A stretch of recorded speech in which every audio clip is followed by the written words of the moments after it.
always do it. What we should struggle for is our freedom. Have faith and trust in freedom that it works. We've lost our faith and confidence in ourselves. We feel like we have to be the bullies of the world, and we feel like we have to have government in Washington. What happens when government fails in Washington? Going to go to the UN like we already have. We already obey the WTO. We changed tax laws because of the WTO.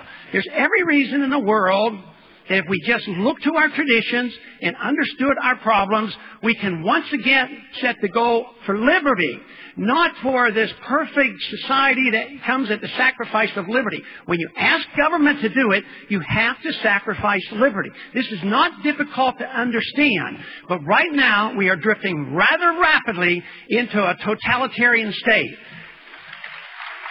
We have been too willing to sacrifice our liberties for this so-called sense of security. We need more faith in the Second Amendment. We need more faith that the right of habeas corpus should be protected. And we have to understand the national ID card is not going to work. That only registers and regulates the American people. And we don't need secret prisons. We don't need torture. We need American values and traditions. We need to believe in ourselves.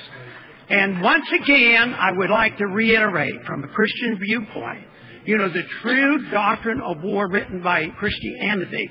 The doctrine of non-war, the just war, is that you do it only under certain circumstances. You don't do it for UN resolutions. You don't do it for weapons that don't exist. You need to do it with a moral justification. If we would have declared the war like I insisted they should if they want to go to war, we wouldn't be debating the war now. It would be over and we'd all be a lot better off, and we would have 5,000 Americans still alive and 30,000 uninjured.